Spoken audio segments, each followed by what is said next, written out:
भेंडवळमध्ये यावर्षी पीक पाण्याचं भाकीत करण्यात आलंय आणि या वर्षामध्ये पाऊस हा सर्वसाधारण असेल। राज्यावर अवकाळी पावसाचं संकट भेंडवळमध्ये कायम दाखवण्यात आलंय। पीक सर्वसाधारण होणार असल्याचं भेंडवळचं भाकीत आहे।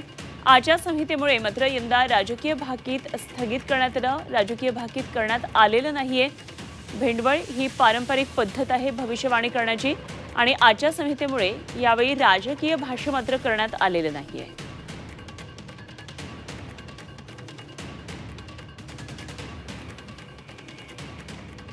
तर भेंडवळचं भाकीत नेमकं काय आहे या संदर्भातला आढावा घेतलाय आमचे प्रतिनिधी मयूर निकम यांनी।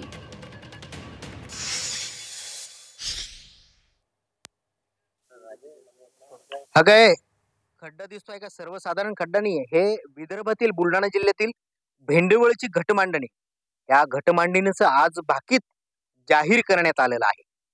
हा इथं खड्डा असतो बघा, याच्यामध्ये तुम्हाला पापड दिसेल, करंजी, सांडोळी, कुरडई, तिथे पान आणि सुपारी सुद्धा आहे।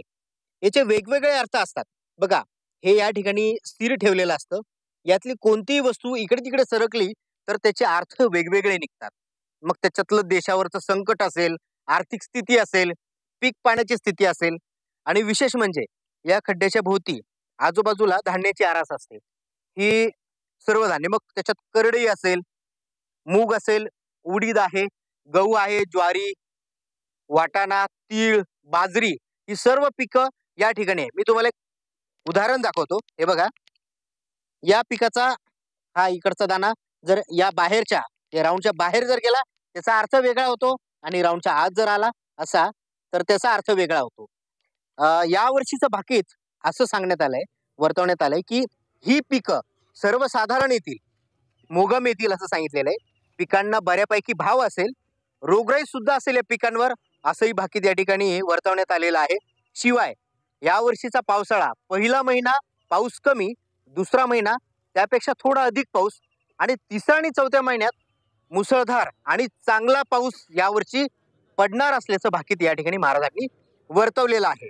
शिवाय अवकाळी पाऊस देखील या ठिकाणी म्हणजे यावर्षी होणार आहे, अवकाळी पाऊस देखील, आणि परकीय राष्ट्रांपासून आपल्या देशाला धोका नसणार असंही या महाराजांनी भाकीतात वर्तवलेलं आहे। यावर्षीचं भाकीत हे यासाठी महत्वाचं होतं की सध्या निवडणुका सुरू आहेत आणि देशाची स्थिती नेमकी कशी असते तर सगळ्यांचं लक्ष या भेंडवळच्या भाकीताकडे लागून असतं, त्यासाठी हे महत्वाचं होतं। पण एक याच्यामध्ये राजकीय भाकीत यावर्षी वर्तवण्यात आलेलं नाही, कारण आचारसंहिता आहे आणि आचारसंहितेचं उल्लंघन होऊ नये म्हणून महाराजांनी तेवढी खबरदारी घेतलेली आहे। बाकी पीक पाणी कसं असेल, पाऊस पाणी कसं असेल, हे सर्व काही या भाकीतामध्ये सांगण्यात आलेलं आहे। व्हिडिओ जर्नलिस्ट श्रीकांत सह मी मयूर निकम, झी मीडिया, भेंडवळ, बुलढाणा।